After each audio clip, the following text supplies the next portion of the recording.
అరే మిత్రమా, ఇలాంటి గుండెలు జల్లుమనే క్రైమ్ వీడియోలు మీ కళ్లలో థ్రిల్లర్ సినిమాలా కనిపించాలంటే మన ఈ ఛానల్ని సబ్స్క్రైబ్ చేసి బెల్ ఐకాన్ని గట్టిగా కొట్టే.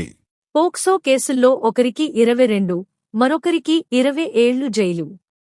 నల్గొండ అర్బన్, వెలుగు బాలికలపై లైంగిక దాడులకు పాల్పడిన ఇద్దరు నిందితులకు నల్గొండ అడిషనల్ జిల్లా సెషన్స్ కోర్టు గురువారం కఠిన శిక్షలు విధించింది.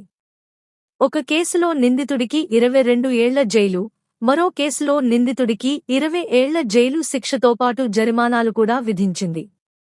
బాధిత బాలికల కుటుంబాలకు పరిహారం చెల్లించాలన్న ఆదేశాలు జారీ చేసింది. నల్గొండ జిల్లా ఎస్పీ శరత్చంద్ర పవార్ వివరాలు వెల్లడించారు.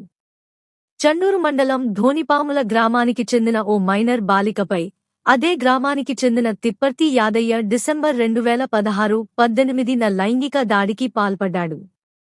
బాధిత బాలిక తల్లి చండూర్ పోలీస్ స్టేషన్లో ఫిర్యాదు చేయగా పోలీసులు పోక్సో చట్టం, ఎస్సీ/ఎస్టీ అట్రాసిటీ చట్టం కింద కేసు నమోదు చేసి దర్యాప్తు పూర్తి చేసి కోర్టులో ఛార్జ్ షీట్ దాఖలు చేశారు. కోర్టు ఈ కేసులో నిందితుడికి 22 ఏండ్ల జైలు శిక్ష, రూ. 35,000 జరిమానా విధించింది. బాధితురాలికి 10 లక్షల రూపాయలు పరిహారాన్ని జిల్లా లీగల్ సర్వీసెస్ అథారిటీ ద్వారా అందించాలని ఆదేశించింది. దేవరకొండ మండలం గొట్టిముక్కుల గ్రామానికి చెందిన ముకుటూజు భాస్కరాచారి అనే వ్యక్తి మార్చి 2018-10న అదే గ్రామానికి చెందిన 8 ఏళ్ల బాలికను మాయమాటలు చెప్పి అత్యాచారానికి పాల్పడ్డాడు. బాధితురాలి తండ్రి ఇచ్చిన ఫిర్యాదుతో దేవరకొండ పోలీస్ స్టేషన్లో పోక్సో చట్టం కింద కేసు నమోదు అయ్యింది. పోలీసులు పూర్తి దర్యాప్తు నిర్వహించి ఛార్జ్ షీట్ దాఖలు చేశారు. ఈ కేసులో నిందితుడికి 20 ఏళ్ల జైలు శిక్ష, రూ.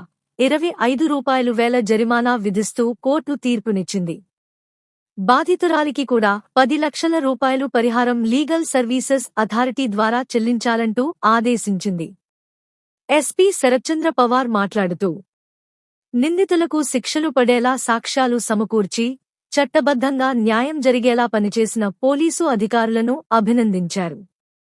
ఈ సంవత్సరం ఇప్పటివరకు నల్గొండ జిల్లాలో నమోదైన 16 పోక్సో కేసుల్లో 17 మంది నిందితులకు శిక్షలు ఖరారయ్యాయని ఎస్పీ తెలిపారు. జాగ్రత్తలు మరియు సలహాలు: మైనర్ బాలికలపై లైంగిక దాడి, వేధింపులు ఎదురైతే వెంటనే చైల్డ్ లైన్ 1098 లేదా పోలీసులకు 100 ఫిర్యాదు చేయండి. పోక్సో చట్టం కింద బాధితులకు రక్షణ, పరిహారం, గోప్యత హామీ ఉంటాయి. బాలికలు ఒంటరిగా ఉన్నప్పుడు ఫ్యామిలీకిలా షేర్ చేయండి. అనుమానాస్పద వ్యక్తుల దగ్గరకు వెళ్లకుండా జాగ్రత్తలు తీసుకోండి. స్కూళ్లు, గ్రామాల్లో బాలికల భద్రతపై అవగాహన కల్పించే క్యాంపెయిన్లు నిర్వహించండి. బాధితులు మెడికల్ ఎగ్జామినేషన్ చేయించుకుని ఆధారాలు సేకరించండి. సమాజంలో పోక్సో చట్టం గురించి అవగాహన పెంచండి. బాధితులకు మానసిక సపోర్ట్ ఇవ్వండి.